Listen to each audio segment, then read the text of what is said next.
Hey fam, on today's episode of Cooking with Denise, we are fixing cauliflower cheese bread. Let's go. Okay, right here, we're going to be dumping our cauliflower into the bowl. Yes, this is a microwavable bag of cauliflower because I'm not down with all the freshness yet. This is the best we're going to do. So you want to make sure you get you a nice little bag of cauliflower, and now we're going to start adding our seasonings. So I love garlic, I love onion, so we're putting a little garlic powder in here. And a lot of my seasons are saltless. So here go with the onion. We're gonna put a nice little helping of onion. You wanna make sure this is seasoned so it tastes like something, because cauliflower is bland without seasoning.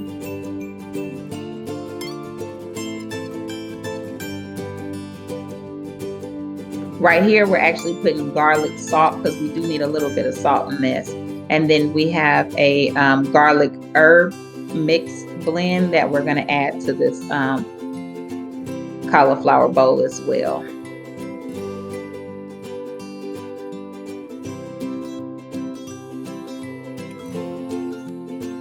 And don't forget the Italian herbs. And this little thing right here, these grinder things for fresh herbs, oh my God, it takes so much work to get the stuff to grind. And then it's like, just look at that little bit that came out of there. And I promise you guys, I was grinding that thing forever. I'm still grinding, trying to get some more out of there so I can get some of the Italian seasonings in there.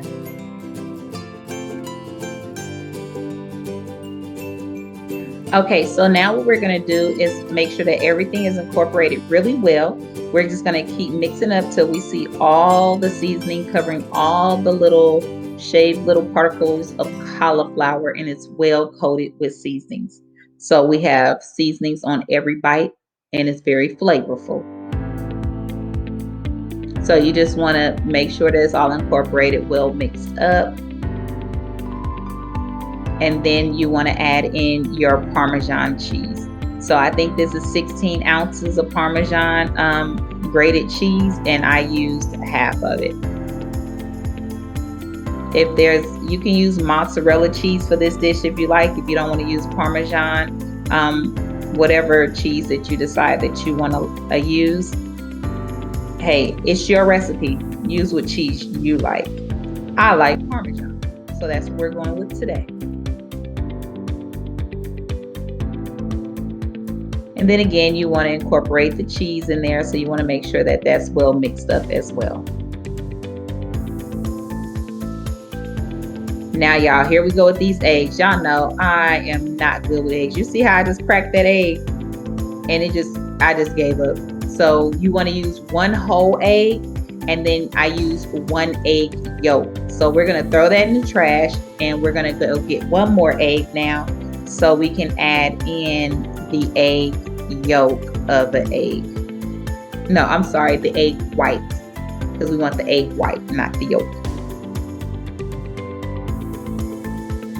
So one egg, one whole egg, and then one egg white.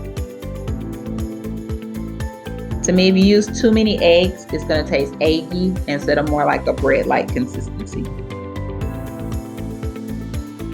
Now that your batter is complete with the eggs, you just want to mix it all up. Make sure that everything is well combined together and mixed up really good. Make sure you mix up the egg, because you do not want this to taste like egg and you just have a lump of egg in the area. And then also, it's not going to stick together without the egg.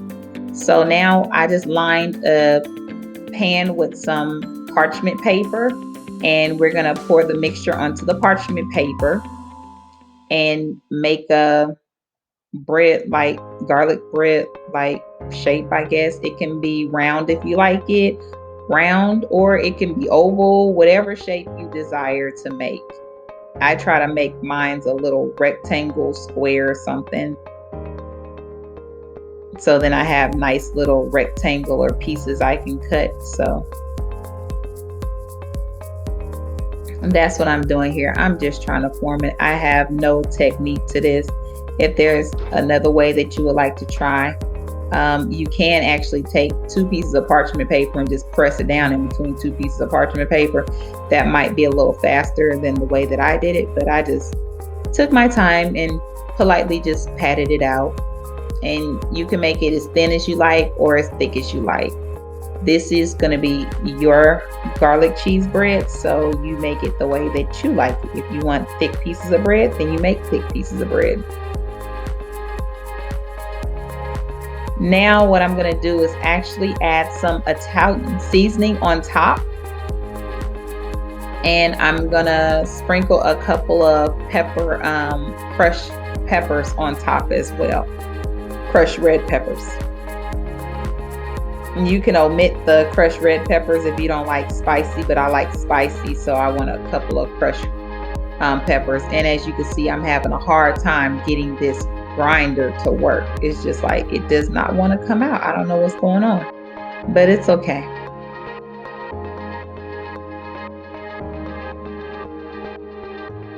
Now you want to preheat your oven to 350 and go ahead and place it in the oven. You want it to be golden brown when you look at it, and then it'll be ready to come out.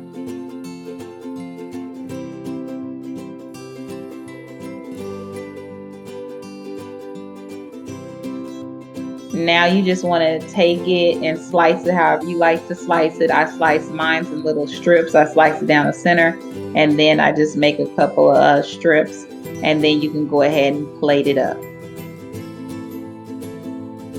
Okay, these were still a little hot. That's why I can't really touch the pan, but I just finished slicing them, and then I'm gonna flip it over so you guys can actually see the nice golden brown crust. And then you want to plate them up, and then if you have some marinara sauce or any type of dipping sauce, they will really taste good with a marinara sauce.